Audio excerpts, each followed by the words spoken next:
Okay, I'm not gonna lie, carrots are tricky.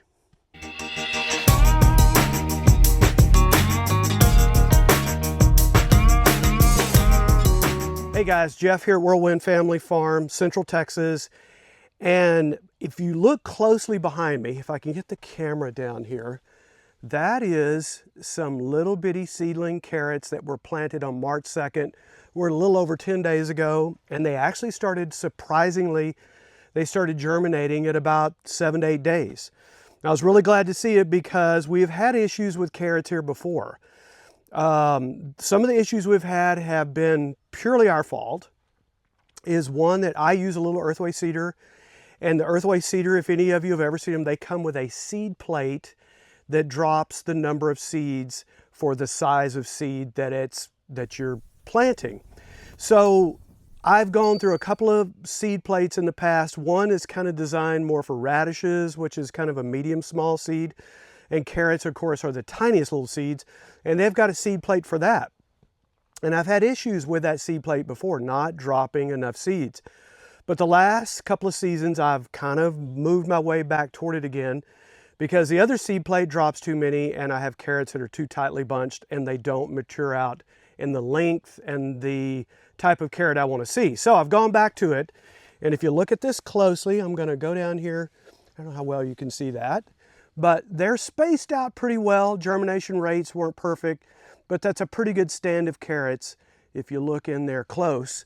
So the carrots are starting to do exactly what I want them to do, but it is tricky. And the key to carrots is two things. And I've done several videos about carrots, but I'm going to boil this down to two simple things. Is you need a soft, malleable soil, because carrots like to grow down 6, 7, 8 inches. So they like a good soft sandy loam type soil. Of course, we use compost out here, but we do happen to have a sandy loam soil, which has worked out good. The other thing with carrots is to be able to germinate, you're gonna have to have enough water in those first 7 to 8 days. When you start to see those seedlings break the ground, in order for them to do that, those seeds are going to have to stay damp. So now I'm on my second 50-foot row of seeds. And if you look right here, those were just planted about 2 days ago. So if you look at that 50-foot row, you can see that row's pretty damp right now, but here in a few minutes, it needs to be watered. So now we're about 9 o'clock in the morning, and these carrots, if you look at this row, it already looks damp, and you think to yourself, why should I water it at all? Well, it tends to get away from you. It does for me. I'll get busy with something else. I'll come out here in an hour and a half, 2 hours, and I realize that these individual little rows have dried out. And then at that point, I'm lessening the chance of germination. And believe me, it's happened to me before. And if you look close, I'm going to be just walking here with my little watering can. And it has a wide enough path on it that I'm getting 2 rows at a time. Just making my way down toward you at the camera. And if you look, there's drip lines. And the drip lines are fantastic. And just as I finish this row, I'm going to tell you why I'm top watering. Why did I just go through that effort and I'm doing it 2 or 3 times a day? Of course, I live out here. This is my job. We have a market garden. But the reason I'm hand watering those first 7 to 10 days when germination is so crucial, even though I have drip lines, because yes, I will run the drip lines. And by running them, that will extend out the time that I need to actually come back and hand water. It makes that extend out further and I have to do it less. But the problem with drip lines is that you're going to get about a 10-inch circle, and these little emitters are about 12 inches apart. So sometimes there's a gap in there. And right where that gap of that little emitter off of that drip line are seeds that are not really getting watered like they should, and they don't germinate, and I get gaps whenever my germination happens. So it'll be a good little stand of about 5, 6 inches, a gap, another stand, another stand. So I'm losing out on several carrots in those gaps. So that's why I come in. And I've learned I don't oversaturate, but I sure keep those carrots damp throughout the germination period. I start off even with the rows damp. Before I come in and plant, before I level all this out, I come in, I don't want to make it gummy and sticky, but I make sure that soil is pretty damp before I plant. And then when I plant, they're getting planted into a very wet soil. So again, that increases the chance of germination. So back to my original statement is that carrots are tricky. They're tricky. They're fantastic. They're kind of the symbol of this garden. Whenever we go to farmers markets or we sell directly to our customers, people love them. Even if it's not their favorite vegetable, people like to buy a carrot. And our carrot season out here is early spring. The summer, not so much. Carrots don't do well out here in this heat. They become soapy.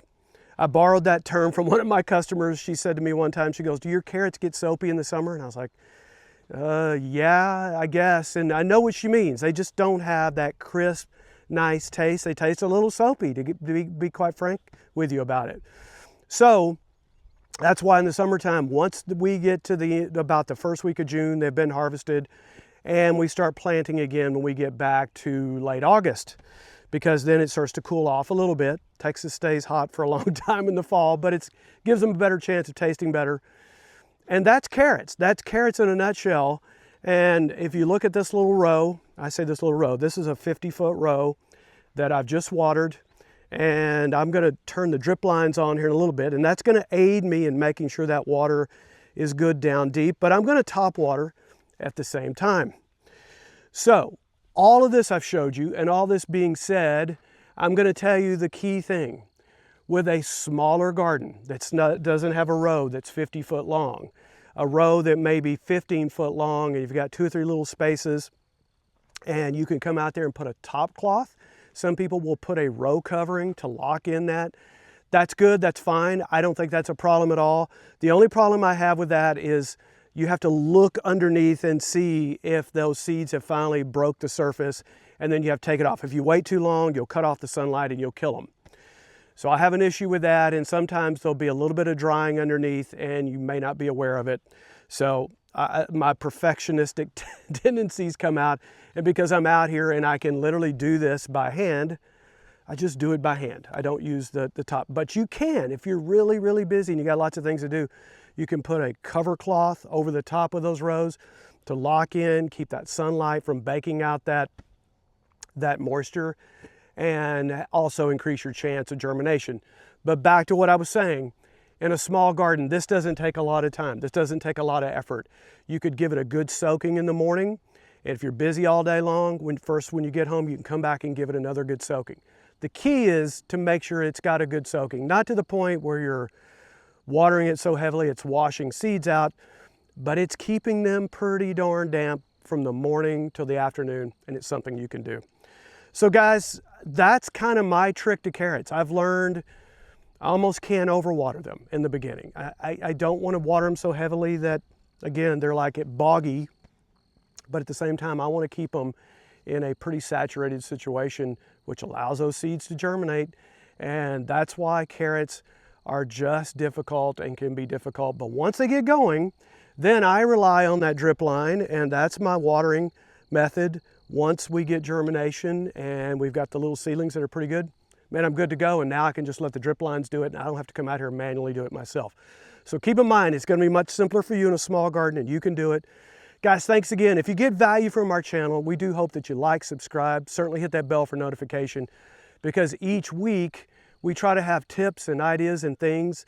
And again, if you've been doing this much longer than me and you want to challenge what I'm saying, put it in the comments and say, no, there's an easier way. So give us your comments, we all learn. Guys, thanks so much. There's another video over here that YouTube will suggest of ours. They're all good. They'll give you a chance to go further. Thanks, blessings over you, your family, and your garden. Talk to you soon from Whirlwind Family Farm.